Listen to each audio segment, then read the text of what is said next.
Welcome to This Week in Hearing, where listeners find the latest information on all things related to hearing care.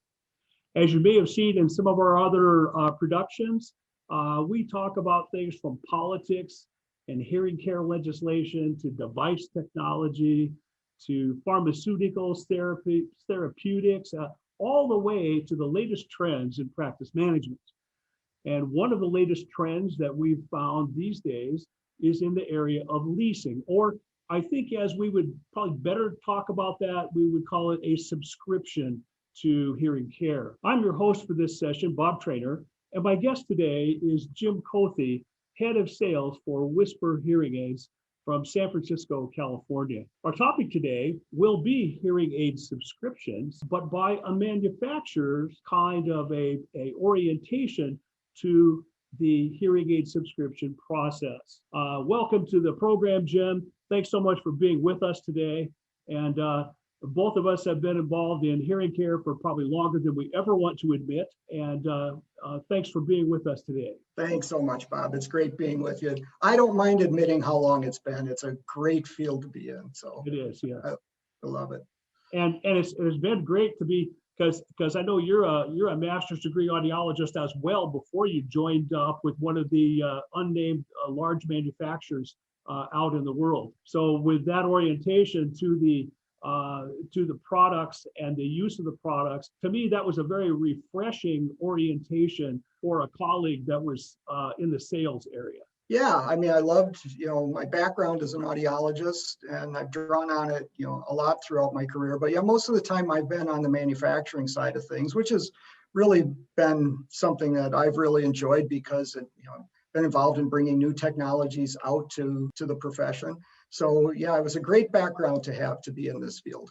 Super. Well, I think before we can really understand leasing or subscription, remember when now, we began looking at leasing a long time ago. And do you remember those days? Well, I do, but I know you've written about this in the past, Bob, and I kind of went back and reread one of the articles you wrote for Hearing Journal just recently, and you reminded me that it was in the 50s that it actually started. So I'm happy to say I don't remember that. But yeah, it has been around quite a while in different forms. It seems to kind of come and go. But right now, it seems like there is a little bit of a resurgence. I think, probably for a number of reasons. Consumers are maybe more open to it. There's been a generational change in the people who are buying hearing aids today. I think there's some real technology reasons why it makes more sense today. Back in the day, I think it was more of a financial tool. It was used a lot for people if they felt like they couldn't afford hearing aids. But I think it's going to change from just a financial tool into maybe a different way of thinking about hearing care and hearing health care. Well, my guess is that some products tend to lend themselves a little more toward a subscription model than, say, the traditional products that you and I have dealt with for most of our career. Maybe you could tell us a little bit about the Whisper device, what makes it lean a little more toward a subscription model than a purchase model. Yeah, happy to, Bob. And thanks for that opportunity. So one of the central differences between the Whisper system and other hearing aids that are available today is that our system is a learning hearing system, which means it's upgraded constantly. So when you think about traditional hearing aids today, people do a fantastic job of building the very best hearing aid that they can at the time that hearing aid comes out. But then the hearing aid basically stays the same until someone decides to buy a new hearing aid. It's a very hardware-based sort of a system. The main idea behind the Whisper system is to move away from just a hardware-based system. Of course, we have to use hardware, earpieces, and we use what's called a Whisper brain. We have to use hardware to deliver this sound. But what is very unique is our ability through software to change the performance of the hearing aid over and over and over again. And just in the year that Whisper has been available, we've already seen a couple of upgrades to the system, and they've been fairly major things where we've been able to help people improve their ability to understand speech. We've changed the way that we deal with some loud sounds. We've added other features like more connectivity to more devices. So those are just examples of, through software, we can make a system that gets better and better and better over time. So that is the part of the system that really lends itself more towards a subscription, because people are more used to systems now where they don't just pay for the hardware, they pay for the ability for that hardware to get better. Maybe, one quick example would be your cell phone. That's one that we talk to a lot of consumers who are considering the Whisper system. We talk to them about the similarity with cell phones, where you have hardware, but that phone is actually updated over and over and over again, either by features that you add like apps, or just the overall performance that the company say, tonight there's a download. Do you want to make your phone better? Yes or no? And people usually want to make it better. Okay. So yeah, I think there is a real technology reason that we've chosen to go with a subscription system, because the technology changes rapidly. One of the tools that we use to make sure that we can upgrade these systems rapidly is artificial intelligence. So that gives us the ability to make sure that the system keeps getting better and better. So it's more than just a little firmware kind of a modification as we see in the traditional products. It's more of a overall kind of operating system kind of a modification, such as we see in the cell phones. Yeah, that's true. And it's a good point, Bob. There have been upgrades to systems in the past in firmware. I would say the more typical example is if Apple makes a change in their operating software, then hearing aid firmware has to be upgraded in order to be able to match. But what we're talking about here is a fundamental difference where constantly improving the performance of the system. Like I said, we use artificial intelligence as this engine to improve the fitting algorithms over and over and over again. We think that there's a new speed to development that's about to happen with hearing aid technology because of artificial intelligence. And it would just be a shame to be so hardware based that as those improvements are made, people are kind of stuck with the same system when we know that things can be made better and better. We talk a lot with consumers about a performance gap, that from the time they buy their hearing aid, as other hearing aids are developed, the longer they wear their system, the more their gap there is between their hearing aid, even though it was a great hearing aid when they bought it, and what they could be wearing. That's what we're really trying to eliminate here, is that gap between what current performance could be and when they first bought their system. So we want to be able to do that through software, and we want to be able to do that by a person having a subscription, so they have access to this technology upgrade. And the component that's upgraded is actually the brain part, the kind of piece that fits in your hand, kind of, rather than in the instrumentation itself that the person actually is visible behind their ear. That's right. So we use receiver in the canal, your RIC devices. That's what delivers the sound to the person, and those can be used alone. I mean, they're great devices on their own. They have directionality, they have noise management, they have feedback management. So they're great high-end instruments all by themselves. But you're right, the ability to get extra performance that artificial intelligence can give us when people are in really difficult situations, and this ability to upgrade the system over time, that takes a far more powerful computer to do. So, usually in a great earpiece, you have maybe 2.5 billion operations per second. This Whisper Brain gives us 300 billion operations per second. So it's a magnitude of difference that we have some power to do things better and continue to make the system better. A long ways from the first digital hearing aids that we both remember for sure. It is. Let's see. Are there certain kinds of people, though, that will have some issues with, yes, I believe this, I think it's a really good idea, the products sound really good and so on, but maybe they're not going to use a lease option? I mean, it seems to me like there may be some people, because of their personal style or the way they've done things all their life or whatever, they may not kind of be on board with that subscription system. That's a really good question. And it's one that we didn't take lightly. We went out and talked to a lot of consumers before heading down this road to be sure that they'd be comfortable with it. And it kind of reminds me, Bob, of, was always an age-old question of whether certain types of people who will buy high-end hearing aids, and is their personality different from somebody who would buy mid-price?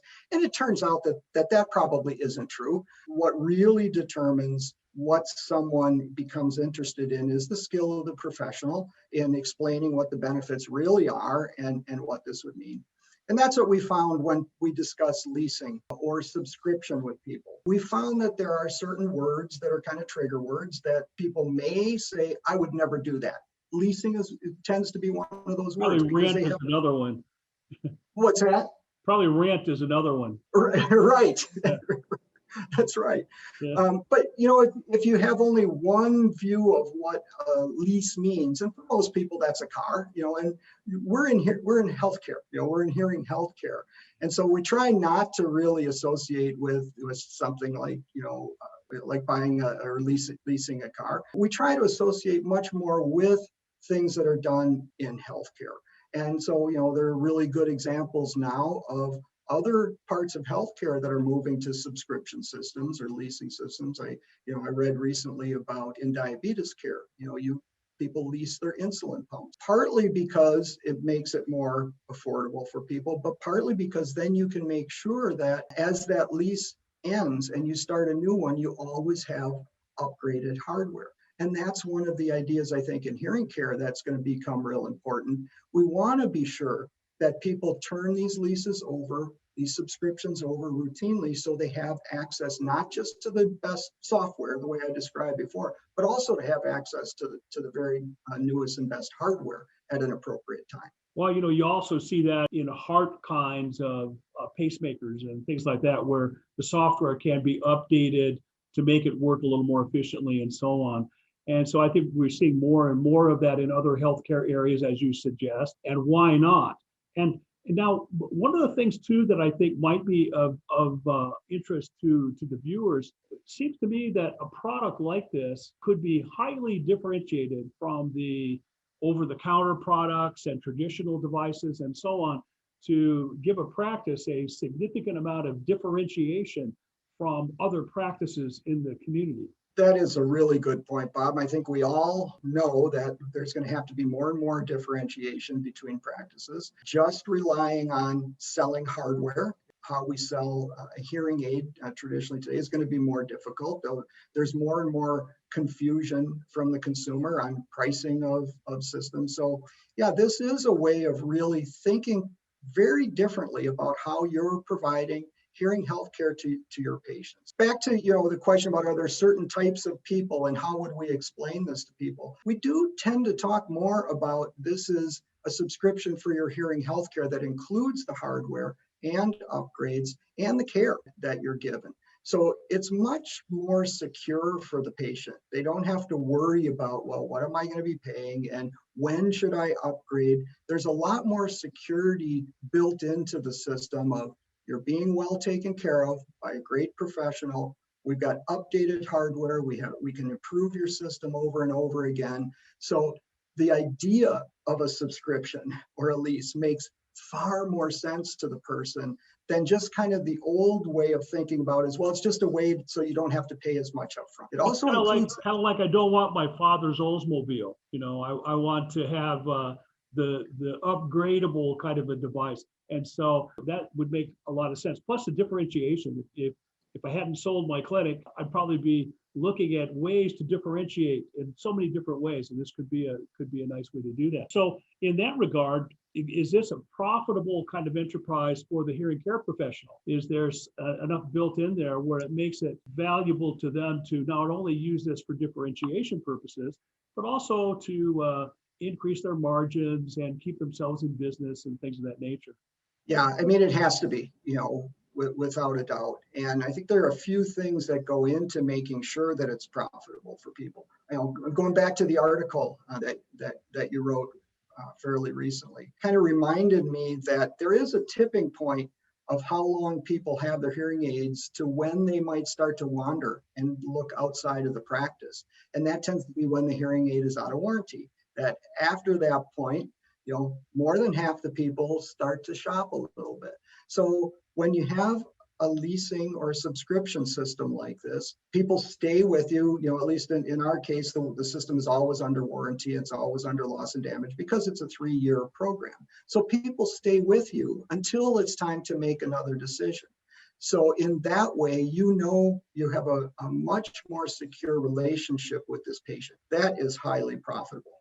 A few other things that at least we try to do, we make sure that the clinics are compensated upfront in a system like this and don't have to rely on, okay, a monthly payment. I have to bill somebody monthly. We don't want people to have to change their billing systems or things like that. In fact, we do use an existing company called Allegro, who's done this for a long time in hearing care. So they do the billing for folks to take that burden away from the clinics. So yeah, it can be a highly profitable way to think about managing your patients. Yeah, because I think some of our colleagues out there remember the days when we had people trying to sell us on products that were, for example, the Songbird, where you sell this and then you sell it, and then you do that to 10 people, then you do it to 100 people, then you do it on, and you build your income from that. And where we are with what we have here, it isn't one of those kind of accumulating kind of a thing. It sounds like there's some business things built into the system as people think about acquiring this particular device. Yeah, there are, but I think the point that you make about a recurring revenue model is also important. So if it's a 3-year system, the first 3 years, people are profitable on those patients. But then when it comes time for year 4, you would assume that most people, if they've had a great experience, they've been well taken care of by the professional, their hearing system has gotten better, that they would want to renew their subscription. So now in year 4, you're actually doubling. Then 3 more years go by. Now all of a sudden you're tripling. So this idea of a recurring revenue model does become real important and very profitable, and something that a clinic can count on. It's much easier and on both the patient and the clinic when you've had a positive relationship to continue it than to go find new customers all the time. Cool. Well, I think that kind of brings us to a point where I think what we wanted to do with this session was to at least give colleagues an idea of why a manufacturer might be interested in monitoring and motivating people to lease their devices, and how that was going to be different than, say, a traditional manufacturer doing for a clinic that is trying to use a leasing system with traditional products. So with that, I think we'll end our session. Part of our model is to keep these timely, keep them short, but give you some of the peak level information in hearing care. So I'd certainly like to thank Jim Colthe for being with us today and providing us great information on why a manufacturer might be interested in leasing their products rather than putting them out for bundled sale. It's really been great being with you. Yeah, like we started this session, I think the time is right. I think there's consumers are more open to this. They're a different generation. They think about leasing and subscribing to things. It's very common to most people. And like we talked about, I think the technology lends itself to it. I think people are going to want to be able to keep up with technology, especially if I'm right and it moves faster and faster, especially because of the influence of artificial intelligence. People aren't going to want to buy a hearing aid and be stuck with it for 4, 5, 6 years or more. So, for us, it really lends itself because of the nature of our product. But I think for a lot of products, it will lend itself. And I think it will help consumers see hearing practices in a different light, more than just buying a hearing aid. So for a lot of reasons, I think we're on the right track here. And thanks for the opportunity to put our views out. You bet. Thank you, Jim. And for those of you who are looking for more information on leasing or subscription, as we would probably like to refer to it, we will be doing a second version of this particular topic at a later time. Again, thanks, Jim. And we will look forward to seeing all of you next time at This Week in Hearing. Thanks, Bob. I'm Bob Trainer. I'm your host for this particular topic of leasing or subscription, as you may choose to talk about this. And our orientation for our subscription discussion today is for traditional hearing aid fittings. My guest is Dan Quall, Director of Strategic Initiatives for Fuel Medical in Portland, Oregon. Dan has been at the forefront of leasing or subscription for traditional hearing aid fittings over the last few years. And he's here to kind of help us understand that a little more specifically. The first thing I have to ask is, what does a strategic initiative director do? I have a great job, and my job here at Fuel is to try to keep my eyes on the horizon and look for solutions, strategies, tactics that can be employed at the clinic level to address the issues that are coming at us on a day-to-day basis. So whether it's over the counter, whether it's the Medicare Advantage, looking at new programs like this, subscription models, these are the things I get to work on and focus on. It's pretty fun to do.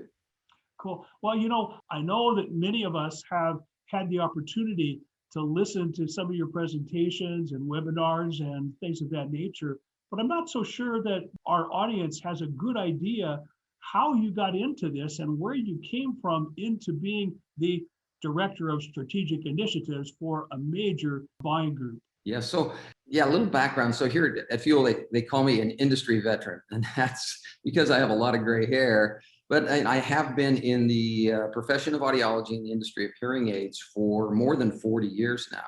But actually, it goes beyond that because my father was a hearing instrument specialist, a dispenser. And so he got into that world in the late 60s, early 70s. And so I kind of grew up around it. And he said, if you are going to even entertain this industry and doing this work, you need to get an audiology degree. So that's the angle I went. My first 18 years were in private practice. In fact, I owned as many as 5 clinics. And one of the things I found during that time is I was relatively entrepreneurial, and I like to grow and expand and do different things. But once I exited there and sold my practices, I got into corporate audiology. And so I've held executive positions with Amplifone, mostly with their network and working with people in their private practices. And then also I did some work with Starkey for several years, a really interesting work. And then that led me here to Fuel. I always said my career was backwards because my first 18 years, here I was managing clinics. And then the last 22, 23 have been actually getting into people's clinics and seeing how they work.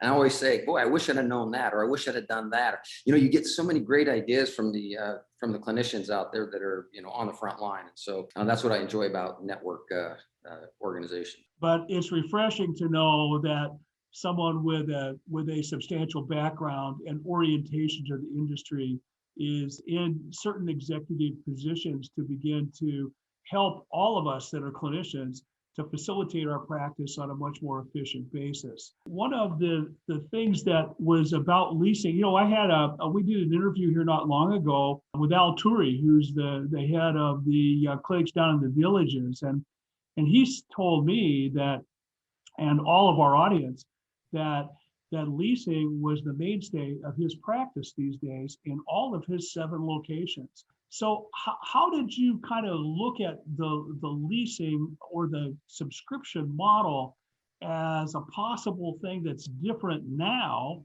than it was maybe in the late 60s, early 70s? Because we all remember when it was here. Well, some of us remember when it was here. Yes.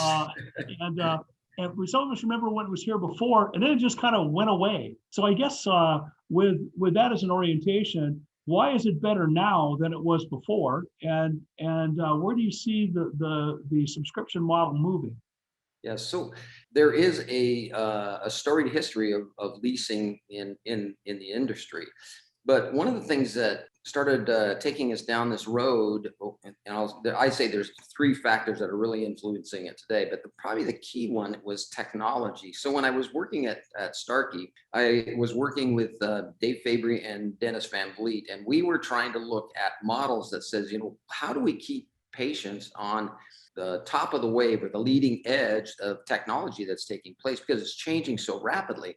And so we looked at different models of, can you reduce price of hearing aids if you turn the patient buys every 3 years or every 3.5 years instead of every 4.2 to 5 to 6 years. And so what we found is that, suddenly that the financial model can change. The clinic can still make its revenue per hour with less money if it's on a shorter time period. But how do you then, to get them into this technology, you have to ensure that they do it every 3 years, right? And so that's where all of a sudden the subscription model comes up. Now, there was a couple other factors that are converging at the same time. One of them was, of course, the comorbidities we're starting to see associated with hearing loss. And so suddenly you start, thinking about the medical management of sensorineural hearing loss. This is a chronic issue that is with everybody for a lifetime. And so we have to really start as a profession understanding what does that mean to take the patient on their journey from identification and early intervention, which may mean over-the-counter products, into and through hearing aids, accessories, and sometimes into cochlear implants. And so, that those comorbidities and the need for us to manage it was another piece. And then the final piece was consumer behavior, so behavioral economics. And one of the leading business models today, it's the fastest growing business model in the US economy, is subscription models. And so we have a segment of consumers moving into our profession, into our industry of hearing aids, that are used to buying. They want what the products provide. They don't necessarily have to own the products. And so we see that, obviously cell phone is probably our biggest model that we can look at. And that was kind of when we sat down and started talking about that, we were really looking at how could we keep people into a single manufacturer, and the manufacturer gets to keep that, once it's a, XYZ manufacturer, how do they get the next fit, and how do they get the next one? We were looking at it from that standpoint. When I came to Fuel, we said, well, why couldn't we just put any product into it? Why can't it just be a clinical protocol or program? And so that's what we sat down and designed. And that's what we launched.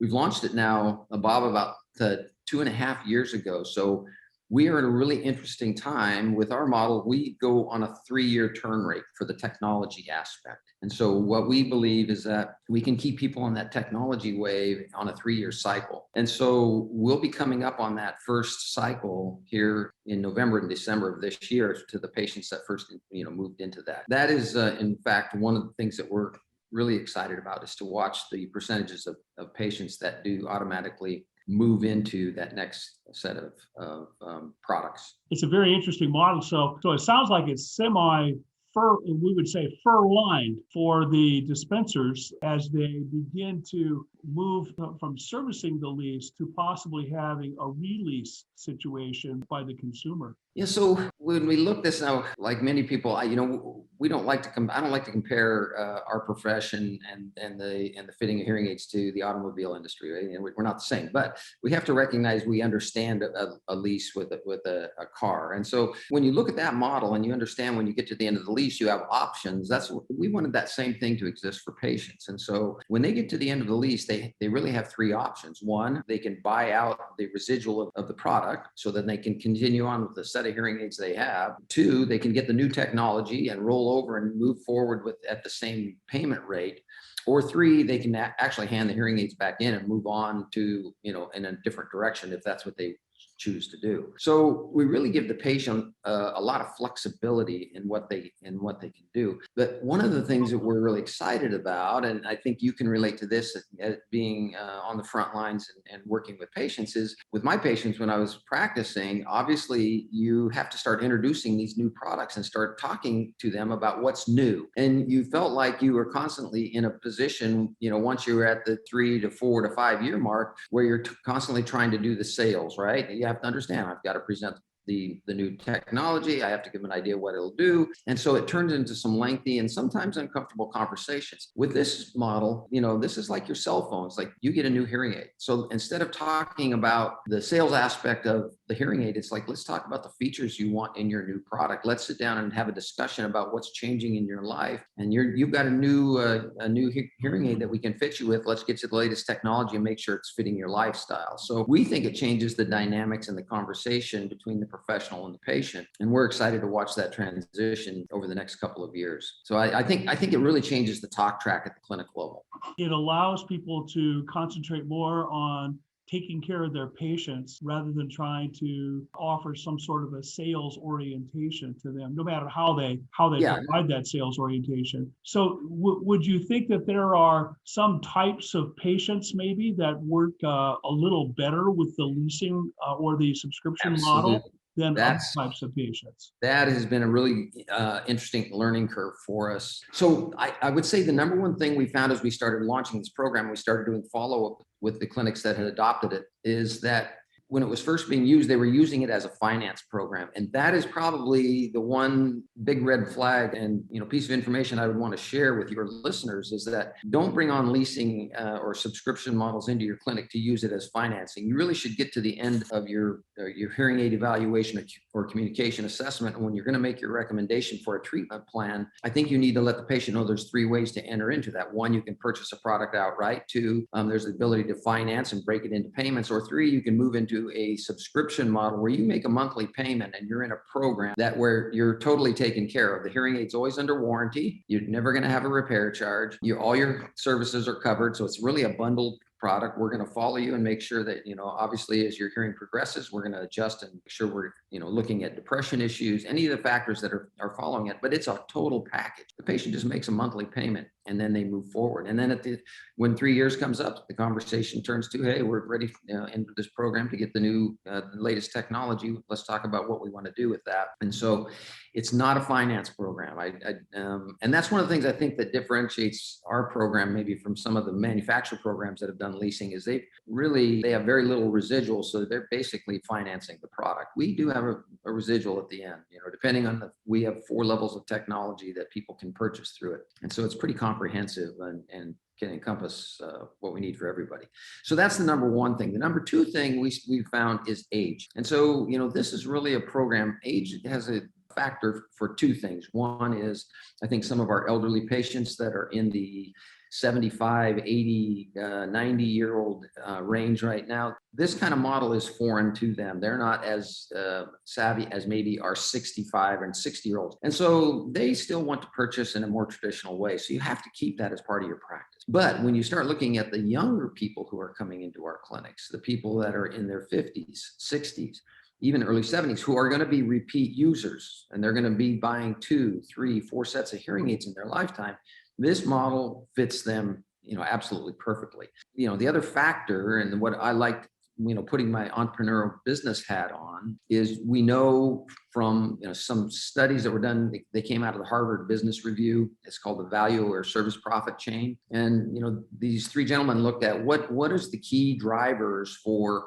successful service related businesses. Why does, if you have 2 dry cleaners in the same market, why does one do well and not one not do well? And they looked at it from everything from insurance to dental to medical, all kinds of things. And the key drivers are 3 things. We call them the 3 R's. And that is, once you capture a patient or a customer, they are going to be repeat. So they'll buy from you again if they're happy and satisfied. They're going to buy related products. In our case, that's going to mean anything from room and management to accessories to anything else that's going to help them hear. Batteries in the old days, that's coming a little bit obsolete. But the third one, of course, was referrals. And so out of this study is that came a lot of what we see today when we get the questionnaires on our receipts or through our phone that says, how satisfied were you? A lot of those net promoter scores came out of this study. And so what we want to do is we want to make sure that these patients are coming back and purchasing from us again. And one of the things this program does, because they're going to get their hearing aid automatically through you, they're going to come back to you. They're not going to be shopping around. They're not going to be looking at the alternatives because they know that they're going to have that new technology coming. So we think it's a really strong patient loyalty program. It's a great way to make sure your patients are staying with you. You get to see them on a regular basis. It's a simple monthly installment. And so it just makes a lot of sense from a patient loyalty standpoint. And I think that's a key driver in the world of private practice audiology. So, yeah, and for many years, I've advocated the idea of a hybrid kind of a pricing system where you have a bundled system, you have an unbundled system for patients that purchase products from others. And then you additionally have a leasing subscription model whereas people can obtain the benefits of, and of course, we all know the difference between features and benefits. We all Right. had that MBA lecture one time, a long time ago, where people don't buy features, they buy what it does for them. Exactly. But where they can actually obtain those things without wiping out their savings account, they can still use maybe that little bit left over in their Social Security check to facilitate their amplification needs throughout their lifetime. Now, this has been very successful in some practices, and I mean, like ultimately successful in these practices, things that saved their practice during the pandemic, things that saved their capability to take care of their patients the way they always wanted to. My understanding is that in some states, it's a little harder to do the subscription model than it is in other states. I thought you might want to at least mention a little bit about that, Dan. It's an important factor. Now, it's a very limited number of states, but what shifts is that when you move out of a dispensing of a product, and where we're going when we're talking about here are the tax ramifications for product. Most often in most states, hearing aids aren't taxed. And so, but when you move from a actual purchasing of the product into a subscription or leasing model, there are a couple of states that then suddenly the tax applies. And so, you have to take into consideration and understand those factors in your state. So in one state in particular, we see that they have to increase the price, the monthly fee a little to compensate for those taxes. Now, we work with a company called Allegro, and so Allegro handles all of that on the backside. It's not a burden on the clinic. So the payment is increased. That money goes into Allegro, and then Allegro, of course, handles all the taxes and takes care of that. When you run through a subscription model with your patient, and once you put them through the Allegro program and they get signed up and are approved, then the clinic gets a lump sum. So they're not waiting for monthly payment from their patients. They get a lump sum of money like you would in a typical transaction. It's slightly reduced, but you'll get totally whole at the end. One of the things, we ran the models out over several years, and the clinic will actually be revenue ahead if they use this model just in total cash. So if you took two patients, one who purchased them and they bought from you 3 different times buying the hearing aid, versus you put somebody on a subscription model and they went through 3 cycles, you'll actually make slightly more money in the office for that. You won't on the first time around, it's slightly reduced, but because we shorten the turn time to 3 years, you start to see increased revenue long haul with the clinic. So we, on our revenue, we like to measure things on revenue or margin per clinical hour. These are real strong models for that. And so for that reason, we're bullish on that as a program inside. I think you mentioned something that's really important, and that is, you need to have different options. I mean, I'm totally with you, and we could have a great discussion about service plans and adopting patients and, understanding the value we bring to the patients with our professional knowledge and expertise. And so, we can take any product and we can do analysis on it, do and really look at it and adapt it. But, we need to really understand that those kinds of things and options are things we have to have at the clinical level, particularly moving in today's business environment. The type of patients that you and I saw for years and the type of patients that we're seeing today are altogether different. As we all know, they're better educated. They know more about what we do. I mean, when I started in audiology, people would say, "What do you do?" And I said, "Well, I'm studying to be an audiologist." And they would say, "What kind of stereos are you going to sell?" And Exactly. So we've all been there to that one. Now, here's a question that we really didn't field too much, Dan, but I'm kind of interested in how the leasing or the subscription model actually would interface into modification of some of the managed care issues that we see in the clinic so much these days. Yeah, so that's really another issue. We worked with Allegro, and Allegro was great with working with us on this. So the first hurdle we had to overcome was patients that come in the clinic with a defined benefit. So that would mean I'm in an insurance group that is giving me maybe $1,000 per year every 3 years. or giving me, $2,500 towards whatever. So somebody that wants to do a subscription model there, they can actually subtract that off the total price of the total model, and it reduces the payment. So they stay inside the model. You still capture the patient, and they're getting that same program. It just deducts their benefit. That benefit comes straight then into the clinic. And so that's the way you work with it there. As far as when we look at the model with the TPAs, where we're dealing with the Medicare Advantage plans, and oftentimes we're getting fitting fees, then it becomes an alternative model for the patient. So one of the things we take for granted is that when a person has a benefit, that's the only thing they want to use. And I think what we have to remember is they are still consumers, and in today's medical world, consumer reigns. And so when they come in, they want to know the value of the program you're bringing. And so some of the TPA programs really are focused, they're product centric, right? It's all about getting the product, getting it fit, and a couple follow-ups, maybe 1 year of service. But after that, where's the medical management of this patient long haul? And so we have to recognize that we need to introduce our patients to programs, premium products, premium service packages that are different, and give the patient a choice. And some patients opt to go into programs like this versus the TPA, because once you start adding on your services on the backside, you fit the product and they're going, it adds cost. And so, they're not that far away from what you might offer in a program like subscription, or maybe even in your straight direct, your products sold to the patient for ownership by the patient. So, I think we just have to constantly keep that in mind. The TPAs, obviously, that's another topic for another day. That's another topic, another day, isn't it? Yeah. So but I think it meshes in really well and gives you an alternative. It gives you something else to discuss with the patients about a total management plan for them, a treatment plan. So if someone's interested in, hasn't really done much with the subscription model, and they need to know a little more about it, how would they contact someone to do that, Dan? Yeah, so obviously they can go online and come to fuelmedical.com, or they can contact me, dqual at Fuel Medical. I love to sit down and talk to business owners and audiologists and non-business owners, about what it means and how it can be implemented. Like everything else in this, when you're talking to bringing in something new, you have to develop the materials to educate the patients, and you have to develop the protocols inside so that you're showing and telling the treatment plan program story the right way. And so that's one of the things that we do, is say, here's how you can implement it. Here are the tools you need to have those discussions with patients. And that's really important to do.